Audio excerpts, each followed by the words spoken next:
Hello students. आज इस video में हम आपको बताएंगे कि कैसे फेडरलिज्म प्रैक्टिस होता है इंडिया में। मतलब ये जो पार्ट है वो आपके सेकंड चैप्टर फेडरलिज्म का थर्ड पार्ट होगा। इसमें जो टॉपिक होगा वो है how is federalism practice. Federalism को इंडिया में, खासतौर से इंडिया की बात है, इंडिया में कैसे प्रैक्टिस की जाती है, यानी कैसे शुरू किया गया इसको। सबसे पहले फेडरलिज्म को किस आधार पर प्रस्तुत करने का निर्णय लिया गया और कैसे चलाया जाए उसके बारे में विचार किया गया। तो इसको टॉपिक वाइज देखेंगे हम। तो सबसे पहले जो टॉपिक है वो है बिकॉज ऑफ डेमोक्रेटिक पॉलिटिक्स। अब चूंकि अपने देश को डेमोक्रेसी के आधार पर चलाना था, डेमोक्रेटिक का वैल्यूज देना था और डेमोक्रेसी का रूप देना था, उसके आधार पर अपने देश को चलाना था, तो ये जरूरी था कि इतना बड़ा देश था, तो इतने बड़े देश को कैसे डिवाइड किया जाए, कैसे इसको एक साथ सेंट्रल और स्टेट का रिलेशन के माध्यम से चलाया जाए।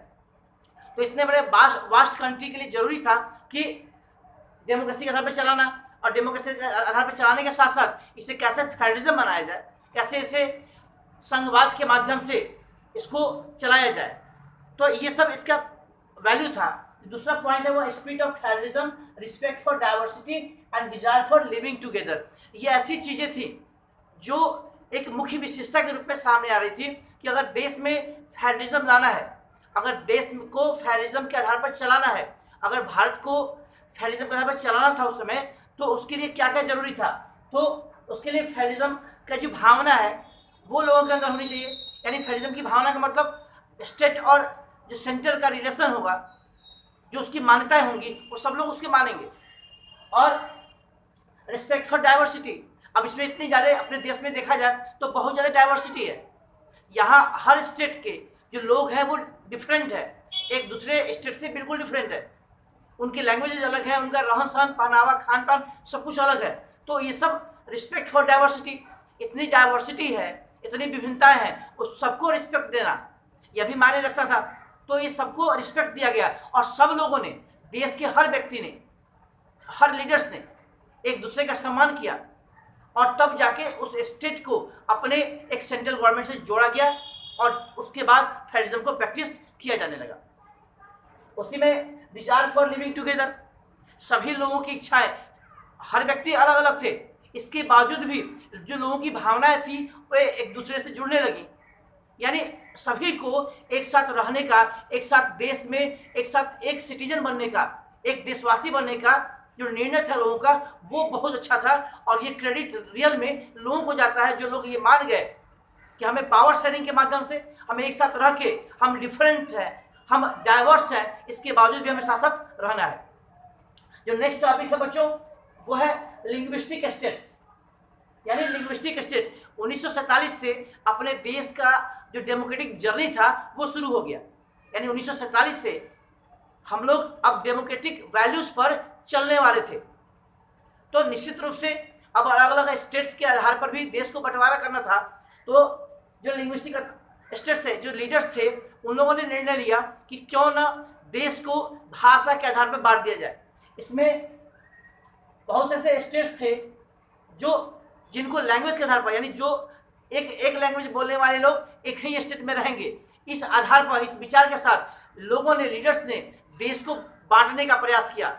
बांटने से मतलब देश को डिवाइड करने का प्रयास किया ताकि इस देश में फेडरलिज्म चलाया जा सके। उसके बाद से इसमें बहुत से ऐसे पुराने स्टेट्स थे जो खत्म हो गए, उसमें नए स्टेट्स को लाया गया और नए स्टेट्स आए, उनकी जो बाउंड्री तय की गई और बाउंड्री तय होने वाली थी। इसमें ये लोगों की प्रॉब्लम थी कि बाउंड्री कैसे तय की जाए। अर्थात बाउंड्री तय करने का मतलब लोगों के मन में ये विचार आया, लीडर्स के मन में ये विचार आया कि क्यों ना इसे लैंग्वेज के आधार पर ही बांट दिया जाए, यानी एक लैंग्वेज बोलने वाले लोग एक स्टेट में होंगे। फिर ऐसे बहुत से स्टेट थे जो कल्चर के आधार पर, एथनिसिटी के आधार पर और ज्योग्राफी के आधार पर बांट दिए गए। सारे स्टेट्स लैंग्वेज के आधार पर नहीं बांटे गए, कुछ ज्योग्राफिकल कंडीशन के आधार पर बांट दिए गए, कुछ जात पात के आधार पर, निर्जातीय के आधार पर बांट दिए गए, जिसे एथनिसिटी कहा जाता है, कुछ कल्चर के आधार पर बांट दिए गए। जिसे उसमें कुछ एग्जाम्पल्स है, नागालैंड, उत्तराखंड और झारखंड, ये ऐसे स्टेट्स थे जिनको लैंग्वेज के आधार पर नहीं बांटा गया, इन्हें ज्योग्राफी के आधार पर बांटा गया, इन्हें एथनिसिटी के आधार पर बांटा गया। इन्हें कल्चर के आधार पर बांटा गया। तो ये सब स्टेट्स जो अलग अलग रूपों में बांट दिए गए, तो लैंग्वेज के आधार पर अलग बांटा जाना था। लेकिन इसमें कुछ लोगों को डर था, जो लीडर्स लैंग्वेज के आधार पर भारत को बांटना चाहते थे, जो सारे स्टेट्स को बांटना चाहते थे, जो फेडरलिज्म को लैंग्वेज के आधार पर प्रैक्टिस करवाना चाहते थे, उन्हें उनके मन में एक डर भी था कि कहीं ऐसा ना हो कि सारा देश बिखर जाए, लोग अपने अपने लैंग्वेज वाले स्टेट को लेकर अलग ना हो जाए। ये लोगों की एक डर थी, एक प्रॉब्लम थी। लेकिन बाद में देखा गया कि अगर असली जो मेन अगर वैल्यूज है, जो फेडरलिज्म का जो मेन वैल्यूज है, वो सब उस डिस्ट्रीब्यूशन में ही देखा गया। अगर इस तरह का लैंग्वेज डिवीजन होता है, अगर डिवीजन हुआ उस समय, तो ये देखा गया कि वो सबसे डेमोक्रेसी का सबसे अच्छा वैल्यू है और फेडरलिज्म का भी सबसे अच्छा वैल्यू प्रूव हुआ वो, क्योंकि एक अच्छा मौका मिला लोगों को। इतनी सारे डाइवर्सिटी, इतने सारे लैंग्वेज बोलने वाले लोग थे, और ये सारे जो लैंग्वेज बोलने वाले लोग थे, अगर उन एक भाषा बोलने वालों को, एक लैंग्वेज बोलने वालों को अगर एक स्टेट में रखा जाता है तो कितना अच्छा होगा। ये डाइवर्सिटी अलग दिखाई देगी और फेडरलिज्म को आसानी से प्रैक्टिस किया जा सकता है। तो ये डिसीजन था लोगों का, लीडर्स का और लोगों का, क्योंकि लीडर्स के साथ साथ लोग भी थे उसमें, जिन लोगों ने ये स्वीकार कर लिया कि वो अलग अलग लैंग्वेज होने के बावजूद, अलग अलग स्टेट में रहने के बावजूद, वो भारतीय परंपरा को, भारतीय सभ्यता को मानेंगे और एक संविधान को मानेंगे और एक सेंट्रल गवर्नमेंट के बनाए गए कानून के अंतर्गत वो काम करेंगे। तो ये सारी बातें सामने आई जब फेडरलिज्म को प्रैक्टिस किया जाने लगा, फेडरलिज्म को लोगों ने स्वीकार किया, सारे स्टेट लोगों ने स्वीकार किया। तो ये सब सारी चीजें फेडरलिज्म को दिखाती हैं, फेडरलिज्म को प्रस्तुत करती हैं। जो नेक्स्ट टॉपिक है बच्चों, वह है लैंग्वेज पॉलिसी। अब तो लैंग्वेज के आधार पर देश को बांटना था, लेकिन किस लैंग्वेज को मुख्य बनाया जाए, ये भी एक प्रॉब्लम थी। यानी किस लैंग्वेज को मुख्य बनाया जाए, कौन सा लैंग्वेज जो ऑफिशियल लैंग्वेज होगा देश का। उस समय हिंदी 40% लोग भारत के हिंदी बोलते थे, तो 40% लोग हिंदी बोलते थे, तो उस समय लोगों को लगा कि क्यों ना हिंदी को ऑफिशियल लैंग्वेज बना दिया जाए। तो अगर 40% लोग हिंदी बोलते थे, तो बाकी जो 60% अलग भाषाएं बोलने वाले लोग हैं, उनके बारे में क्या किया जाए, वो लोग कहाँ जाएंगे। फिर उसमें अलग मुद्दा उठी, उसमें 21 हिंदी को ऑफिशियल लैंग्वेज के रूप में आइडेंटिफाई किया गया। उस हिंदी के साथ साथ 21 और लैंग्वेजेस को वहां का मुख्य लैंग्वेज, देश का मुख्य लैंग्वेज, यानी उसको ऑफिशियल लैंग्वेज के रूप में रखा गया। ध्यान समझिएगा, हिंदी के साथ साथ 21 more languages also got recognised along with Hindi, क्योंकि उस समय एक प्रॉब्लम थी, और उसमें इंग्लिश की बात थी। इंग्लिश मतलब अब देश में इंग्लिश को हटाना था, देश से इंग्लिश को हटाना था। 1965 में लोगों ने इंग्लिश को ऑफिशियल लैंग्वेज बनाने से मना कर दिया। लोगों को डर था कि इंग्लिश जो है वो विदेशी लैंग्वेज है और देश पर उसका अपना डोमिनेंस होगा, उसका अपना प्रभाव पड़ेगा, तो जिससे भारतीय संस्कृति और भारत का जो अपना तौर तरीका है वो नष्ट होगा। इसलिए 1965 में इंग्लिश को ऑफिशियल लैंग्वेज नहीं बनाने के लिए इसके बारे में विचार किया गया। लेकिन ऐसे बहुत से नॉन हिंदी स्पीकिंग स्टेट्स थे, ऐसे बहुत से स्टेट्स थे जहां पर हिंदी नहीं बोली जाती थी, जहां के लोग इंग्लिश जानते थे। तो उन स्टेट्स में खासतौर से जो साउथ इंडियंस थे, साउथ इंडियंस में ये प्रॉब्लम थी कि वो लोग हिंदी नहीं जानते थे, वो लोग इंग्लिश जानते थे। तो उन लोगों ने ज़्यादा जोर दिया, एम्फेसाइज किया कि इंग्लिश को भी देश का ऑफिशियल लैंग्वेज बनाया जाए। बाद में इंग्लिश को भी ऑफिशियल लैंग्वेज बनाया गया। तो इस तरह यहाँ तक कि कई जगहों पर ये बहुत ज़्यादा वायलेंस का रूप ले लिया था। वायलेंस का रूप लेने की वजह से लोगों के मन में डर हो गया कि ऐसा ना हो कि लोग अपने आप को अलग करने लगे। साउथ में कुछ स्टेट्स के लोगों ने कहा कि हम अपने आप को अलग कर लेंगे अगर हिंदी को मुख्य लैंग्वेज बना दिया गया तो, इसलिए इंग्लिश को भी मुख्य लैंग्वेज बनाया गया।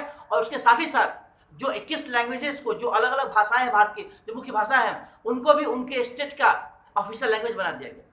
यानी आज भी जो भी जितने भी लैंग्वेज 21-22 लैंग्वेजेस हिंदी के साथ, इंग्लिश के साथ, जितने भी लैंग्वेजेस को रिकॉग्नाइज किया गया है भारतीय संविधान में।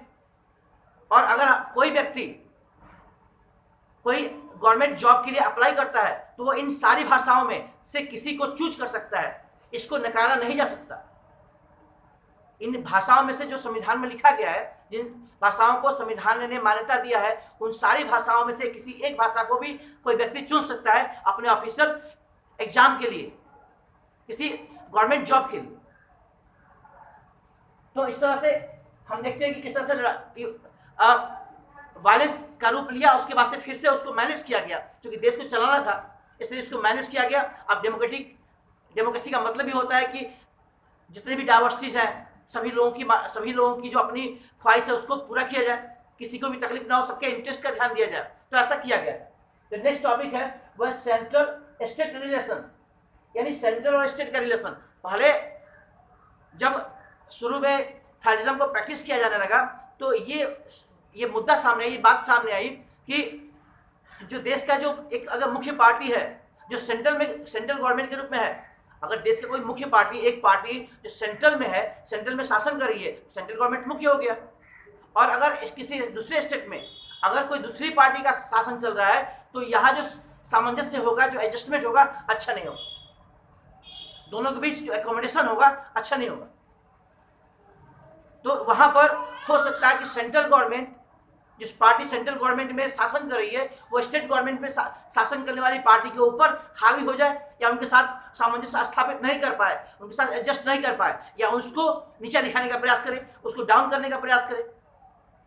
इन सब चीजों को ध्यान दिया गया। ये सब चीजें प्रैक्टिस होती थी पहले, लेकिन बाद में 1990 से जैसे जैसे क्षेत्रीय पार्टी का और विकास होने लगा, हर राज्य में क्षेत्रीय पार्टियां बनने लगी, तो क्षेत्रीय पार्टियों का विकास के साथ साथ वो भी पार्टियों को आगे बढ़ने का मौका मिला।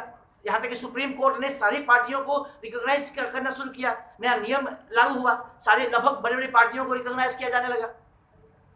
तो इस सब पार्टियों को रिकॉग्नाइज करने के साथ साथ कोलिजन गवर्नमेंट की भी एक नीति सामने आई। कोलिजन गवर्नमेंट का मतलब जानते हैं आप लोग कि जब किसी पार्लियामेंट में जब किसी पार्टी को लोकसभा या राज्यसभा के इलेक्शन में, लोकसभा और या एमएलए के जो इलेक्शन होता है, उसमें अगर किसी एक पार्टी को अगर मेजोरिटी नहीं मिलती है तो जो दूसरी क्षेत्रीय पार्टी होंगी वो सारी पार्टियां मिलकर उनके साथ मिलकर गवर्नमेंट बना सकती हैं। खासतौर से ये लोकसभा के इलेक्शन होता है। अगर लोकसभा के इलेक्शन में किसी पार्टी को मेजोरिटी नहीं मिली है और वो गवर्नमेंट चलाना चाहती है तो जो दूसरी क्षेत्रीय पार्टी होंगी वो सारी पार्टियां मिलकर उनके साथ गवर्नमेंट बना सकती हैं। अर्थात ये देखा गया कि कैसे क्षेत्रीय पार्टियां भी उठकर सेंट्रल गवर्नमेंट के साथ मिलकर गवर्नमेंट बनाने का विचार बनाने लगी, गवर्नमेंट चलाने लगी, कोलिजन गवर्नमेंट को बनाने लगी। इससे देखा गया कि जो पावर शेयरिंग का सिस्टम था वो बढ़ने लगा, पावर सिस्टम बढ़ने लगा और पावर शेयरिंग बढ़ने लगा, और पावर शेयरिंग के माध्यम से जो स्टेट और सेंटर का जो रिलेशन था वो अच्छा होने लगा। आज जो फेडरलिज्म प्रैक्टिस होता है वो जो पहले फेडरलिज्म प्रैक्टिस होता था उससे बेटर प्रैक्टिस हो रहा है। मतलब जो संविधान लिखा गया था उस समय से लेकर कुछ सालों तक जो फेडरलिज्म प्रैक्टिस हुआ था उससे बेटर जो फेडरलिज्म प्रैक्टिस हो रहा है वो आज के समय में हो रहा है, क्योंकि सारी पार्टियां, क्षेत्रीय पार्टियां भी मिलकर सेंट्रल गवर्नमेंट को बनाती हैं, सेंट्रल गवर्नमेंट को चलाती हैं और सेंट्रल गवर्नमेंट को बनाने में अपना रोल देती हैं। तो इस तरह से देखा जाए तो इसलिए ये जो चैप्टर है वो अभी ये जो पार्ट है वो खत्म हो गया। इसके बाद जो नेक्स्ट पार्ट, इसका एक और पार्ट होगा, लास्ट जो पार्ट होगा डिसेंट्रलाइजेशन इन इंडिया, उसके बारे में आपको बताएंगे। ये आपको चैप्टर ये पार्ट आपको समझ में आ गया होगा। धन्यवाद।